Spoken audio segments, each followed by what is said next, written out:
Hi, welcome back to Recycle Model Railways. I'm Paul.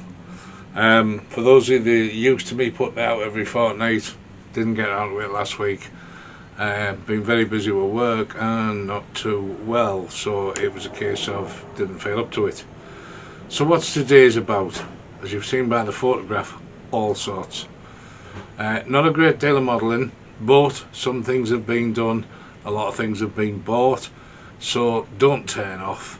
Have a look, because there might be one thing in here that interests you that you might have missed. So let's get on with it.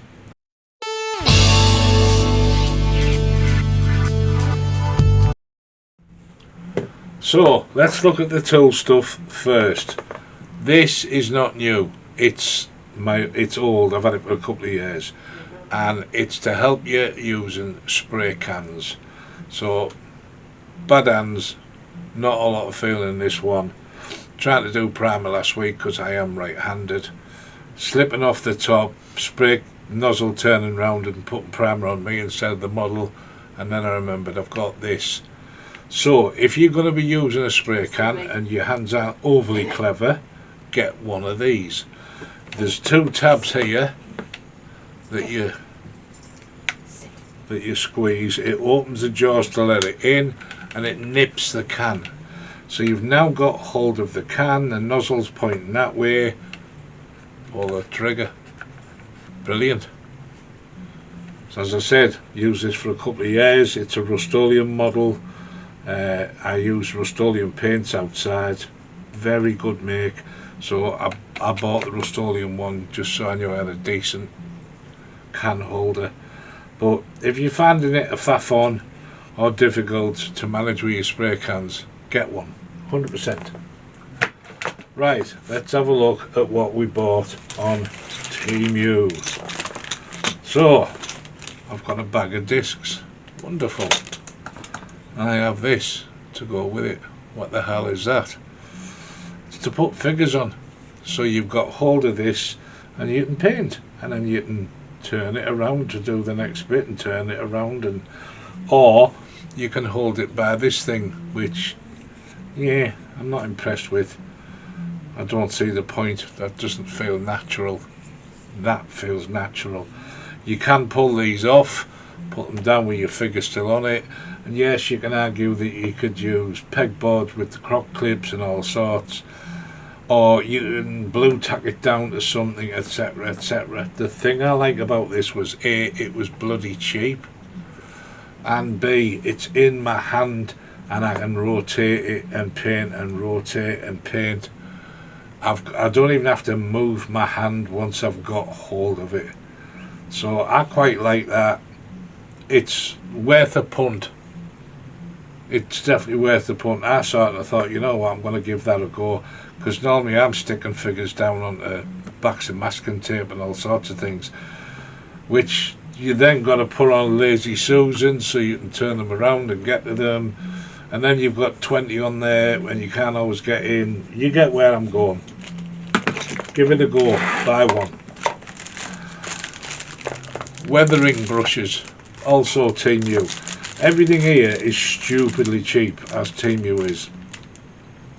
So cheap that you don't bear thinking about it. You just think, you know what, I'm going to get that.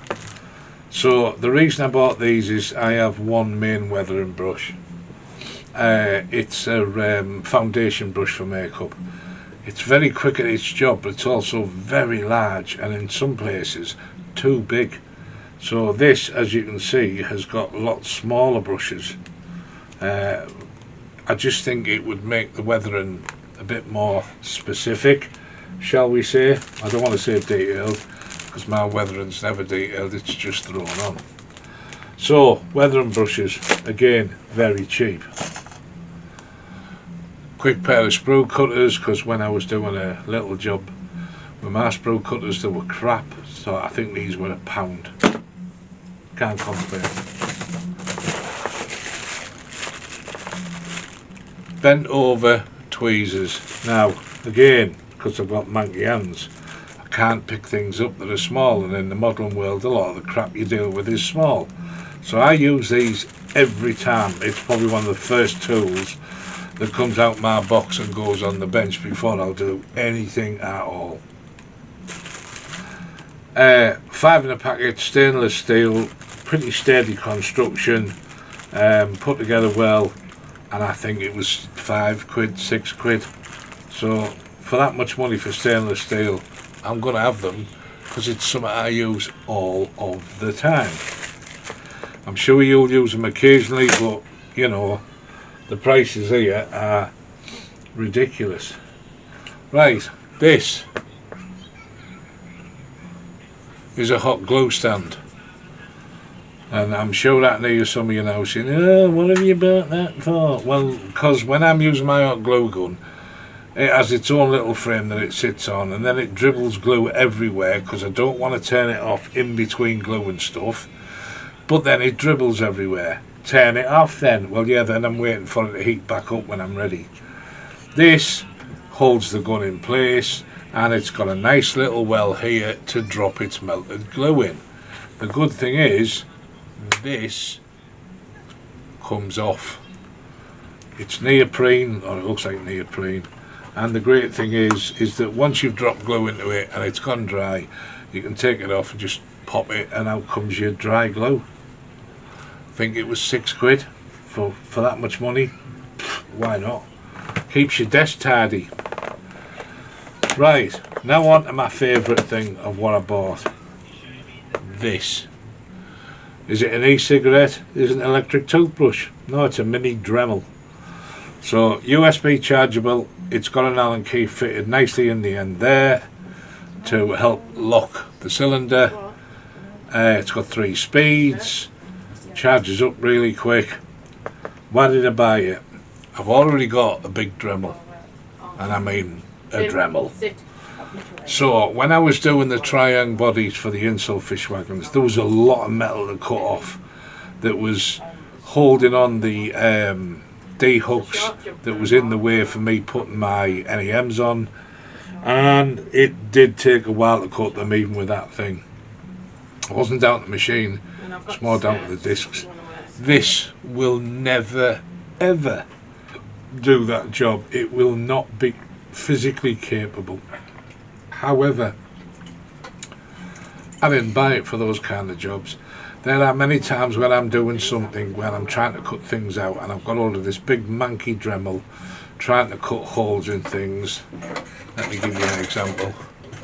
Cutting the sides out with that, ridiculous with that big Dremel. It's heavy, it's cumbersome, it's awkward. This would have breezed this job. It would have been so much easier with this little tiny thing. So I did see with somebody using one somewhere, decided that I'm going to have one of them because I think they're brilliant, they'll make life easier. I think there's about £8 something for this, but then you got your little packet of Dremel accessories as you normally do, and even a bunch of grinders. So for £8, I'm sure it was £8.25, for that much money, why wouldn't you? Why wouldn't you make your life easier when you're trying to cut very small fine things and get one of these? It's a hell of a lot easier to hold than a great big heavy Dremel. So there you go. That was my favourite one. There has to be one bum one, doesn't there? And by God, here it is. So they were advertising this as a foam cutter. I don't really have a need for a foam cutter, but for however many quid it was, I thought, you know what, we'll give it a shot. We'll give it a go. Well, it's already in bits, as you can see. This is supposed to be over there. It's made of cheap, crappy plastic. You can see all the supply wires in places down here and connections here. This here, believe it or not, I'm guessing, is the start-stop button. So, 2 9-volt batteries, 18 volts running through there for you to go and do that. That doesn't sound safe, does it? And the worst bit is this thing here, the battery holder compartment. Hang on. The battery compartment. So, I'm guessing by the shape of this that there's 2 9-volt batteries are going to go into that.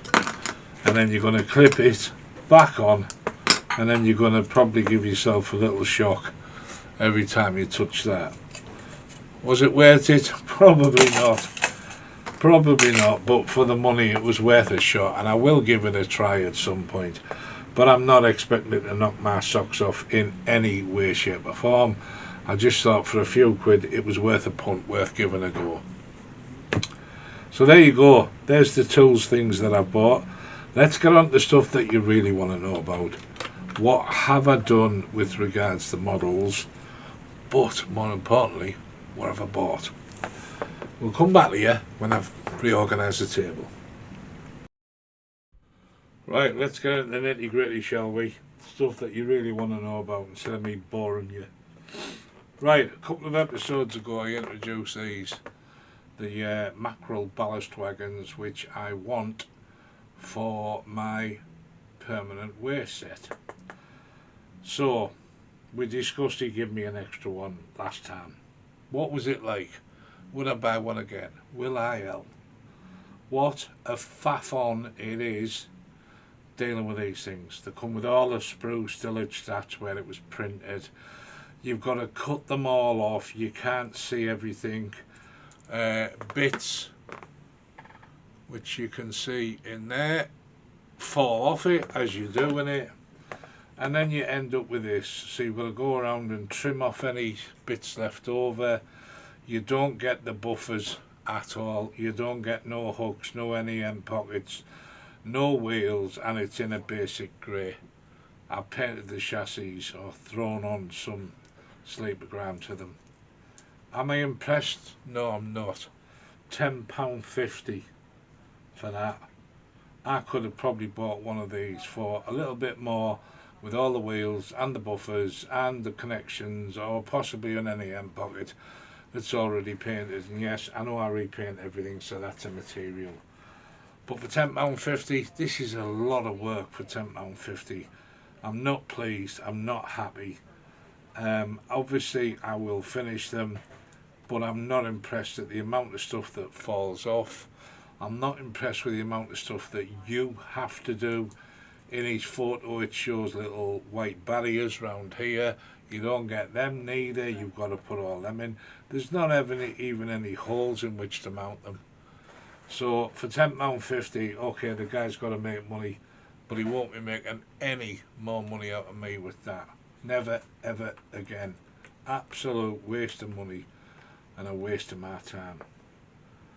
But let's get on to some things that I think I am impressed with, or that I know or I might be in the same world.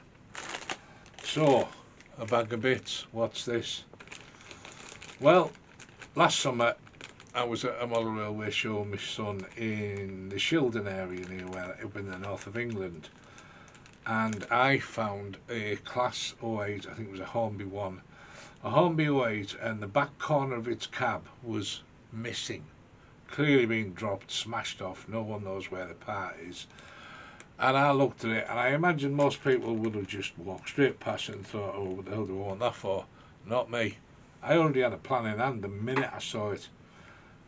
The idea was to connect it to another one and make a Class 13 shunter.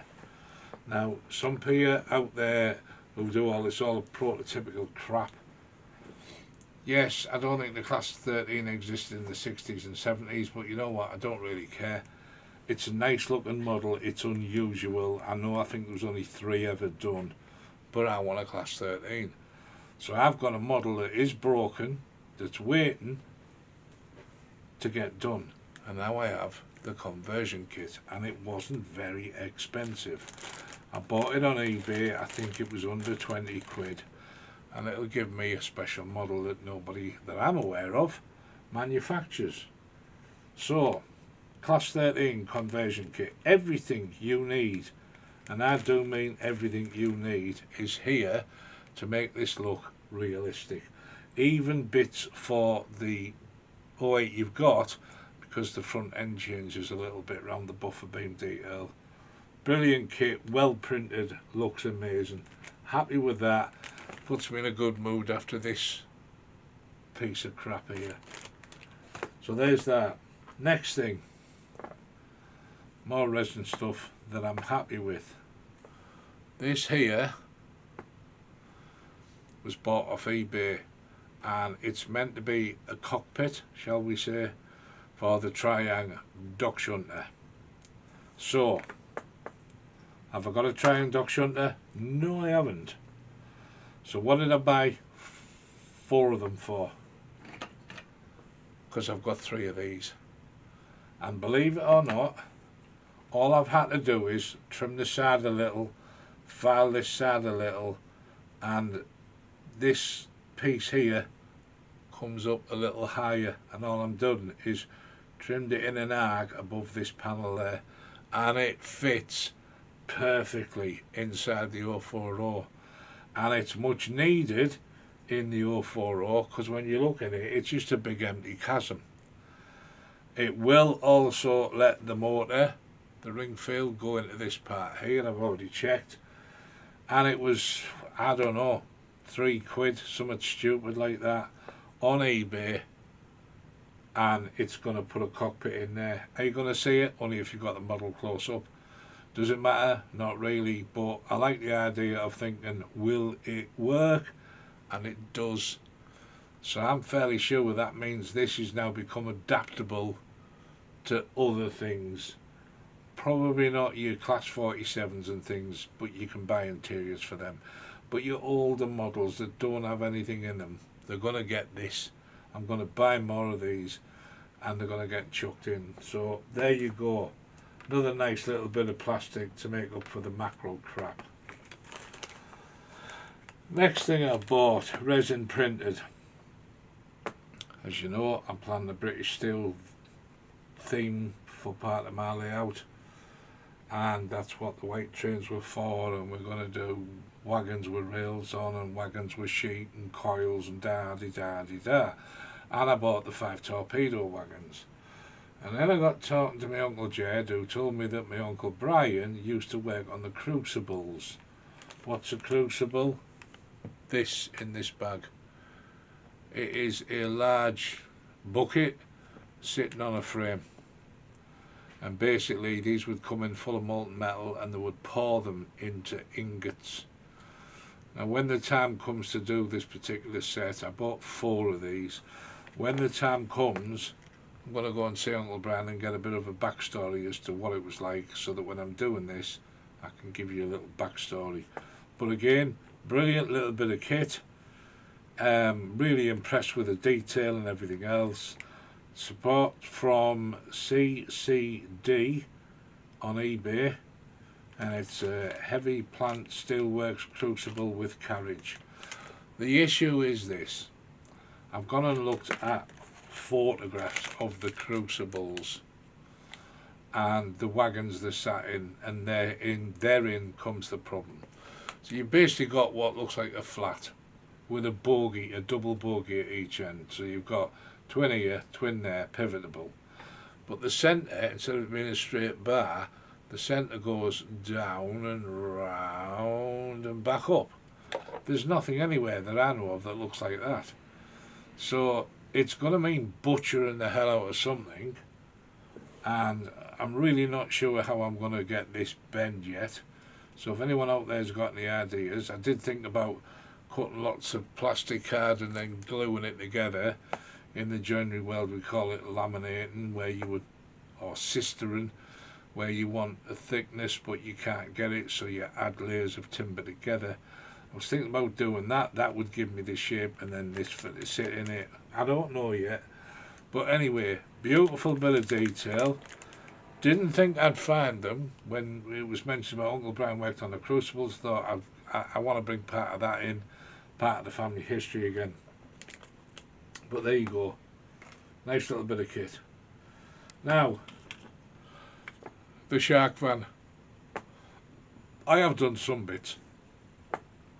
The shark van was in load haul colours. I didn't want load haul, I needed the man look like old British Rail. So it's had a paint job. It's now all in bauxite. I did leave the checkers because I thought they were really nice. And I know someone's going to say, but they didn't do that then. Well, I don't care. They were painted inside anyway. It's quite a nice wagon. I've painted in all the underframe and everything, and I don't know whether you can see on camera unless I can get a glint, but inside here where the, what do you want to call them, ploughs are, I did give them a coat of paint with oily steel, and then applied my sleeper gram around it, so you get the little hint of light shining on them to say that they are metal. I have got a transfer sheet which I picked up from Peter's, so we'll get the transfer sheet sorted, get them transfers on, change the couplings to NEMs, and then with that particular item and this one lurking in the background, which is the staff riding van, I'm going to answer a subscriber's question. And the question is, with the knuckled magnetic couplings I got, what do they look like going round a second radius? People, I was asked, can I show you? Yes, I can. So I will put a little small video on showing that particular thing and something else that's coming up as well, just to show how they operate as they're going around a second radius with that bending coupling. Brilliant, brilliant idea. So there you go, that deals with that. Chemflos. Somebody asked me again in the comments, I'd love to see you do a Chemflo. I thought, I think I know what that is, but I'll check on it, and yeah, it's these. I actually had 2.5, and when I say 2.5, one of them was missing its roof, but I got lucky and I found a roof on eBay, so that arrived. How many Chemflos have I got now? I've now got 7 of these. I don't want any more of them because they don't impress me. They are a boring model. There's nothing to them. I've looked at the real life versions. There wasn't a great deal of the real life versions neither. But basically we're going to take the plastic wheels off, change the couplings, and see what we can do about this, because they're not going in yellow. They need a lot of work. They just need everything to try and make them not look like a toy train.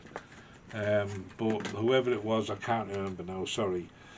Yes, I did write back and said challenge accepted. So we've got 7 to do. Let's see where we end up with them. These things, the press floor. The press floor is obviously set off all sorts, because there was the press floor and then the Chemflo, and you can see here there's a twin floor. So the press floors, you know, I bought 5 off Peter's, and then I won 6 in an auction, which took me to 11. I'm now physically in at 13 with possibly another 6. So that'll give me a nice break of 19, and this is the colour. This isn't me, this is the colour it arrived in.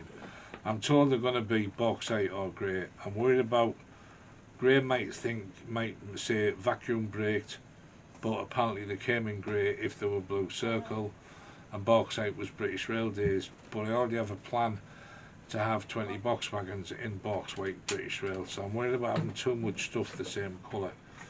So I know I'm limited. I believe there was black as well, but not sure about black. Let me know your thoughts. Third on the cement thing. Wow, how you suddenly decide you're coming up with projects from nothing. So twin floors, discovered these looking for Chemflos. I've now got 5 of these in total. So we're going to change the wheels, couplings. This one's broken, it's missing some guards in the platform top. But we've got 5. I'm not breaking my neck to buy any more. But it's just well, let's add it on as part of the cement works that it looks like we're now going to have. And I also know that there are some box vans, some of them with what I call an apex roof, and some with a traditional roof with blue circle on. We might add them because I've got a hell of a lot of box wagons. Right, So, have I done everything? Have I done everything? Apart, well, now I've got to talk about them. Yes, I have. Yeah.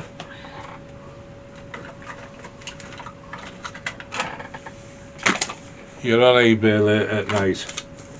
You haven't got your glasses on, and you see there's an auction that's about to end, and you think, oh, look, there's some press floor wagons. So you jump in at the last minute and you buy it, and then they arrive. Well, I knew there was a guards van, which I don't really need, but they're not press floors, the grain wagons.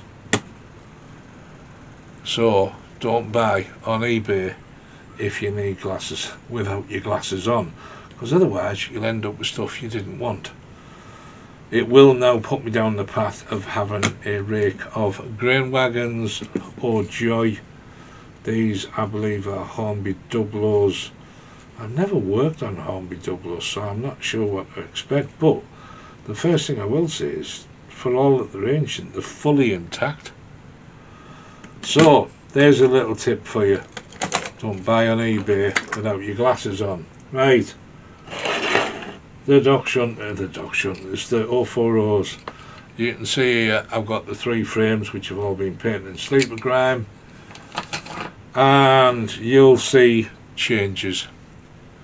So the one that you have seen that was yellow and white, I kept looking at it, I hated it. I did a couple of hours last Sunday and I thought, you know what, I don't like that. And one of my subscribers, I can remember his name because he writes to me all the time, bless him, Tim's Bits and Pieces, said to me, have you not thought about using wire and this and that and the other? And I thought, I'm not very good at soldering, I'm not really good with wire, etc. But I thought, you know what, I'm going to give it a shot. So we bought some wire off Amazon, a bunch of spools of different diameter wire for 10 quid, let's say. When it arrived, I got it out, and it was nice and it was shiny, but it was also soft. And obviously it had been looped and I needed it to be straight. And I remember a trick from years ago where we stuck some cabling in the end of my drill and we held the other end, we put a bend on and just held the bend and put the drill on forward, and it whizzes and whizzes and whizzes and everything tightened up, and before we knew it we had a nice, neat, tight, stiff piece of wire. So I thought, well, it's not copper cable, but I'm going to give this a shot. Do you know what? It worked. It went from being very round, bent all over the place, to nice, solid, stiff wire. So with that in hand, I pulled off all the plastic crap here, the plastic crap there, the plastic crap that went round the back of that other one. I've done exactly the same as I'm going to talk through these to that one. It is currently sitting in a jar under my desk down here, in isopropyl alcohol while the paint peels off, because obviously when I took everything off it took a lot of paint with it and I was never happy with the paint to start with. So what have we done? Simply, we've put these on. We've used wire instead, the wire I've just talked about. Now, I didn't want it, again, it makes it sound like it's an excuse for a rough job. It's not, it's deliberate. I didn't want it to look absolutely perfect. I could have drilled these ends here into the sole and I could have mounted those underneath and made it look really tidy instead of this affair. But I just thought, you know what would be the fastest way they could do it? They just bend a bar, throw it on, weld it, put them in, weld at the back, weld round them, job done, get it back on the track, which is quite possibly what they would have done. Having this here instead of the affair I had on the other one means I can now see all the doors, and you have technically got some access. But there you go. I've forgotten to put the bar in here on these two yet, but we've basically changed the look. And then because I now have white spray paint, and because it made my job harder painting it when it wasn't white spray paint last time, they're going in white. So they've had one coat. They only had the one coat because, as I've explained earlier, my finger kept falling off the can, and then I sprayed me with it when the cap revolved. And I thought, you know what, I'll dig out my spray can trigger and then I'll put a second coat on them. But I think they look a lot better. I think they look a lot tidier and not quite as messy. But at the same time, they're meant to look a bit rough because the British Steel lads just trying to get the job done and get out the window. So we've done the 3 of them, as I said. We know that this little thing here fits perfectly inside to give me something of a cab to look at. I'm also going to have to put a floor in so I can stand my driver and co-driver in there as well, and it has to be glazed and da-de-da, but that's down the line yet. So I haven't modelled a lot. This is probably the main thing in painting that, because I felt like crap and I couldn't be bothered. So I've done tiny bits and then just not been up to it. So apologies to those who were sitting thinking, where's his video? He normally puts one out. Don't forget, this is a hobby. It's what I do in my spare time. I'm not a YouTuber. I don't want to hit regular random dates, etc, etc. It's just when I've got time. I mean, it's been particularly busy with work, and I've had to fit that in with feeling like crap and coming home and falling asleep. So sometimes I diddle about in the night and get on with things. Anyway, shut up. So there you go.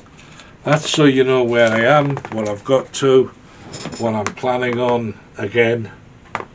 And now we can end up with all sorts of diversity stuff that we didn't plan, such as grain wagons, twin floors, press floors, etc, etc. Oh, and the other request I had, the link couplings, the Chemflo.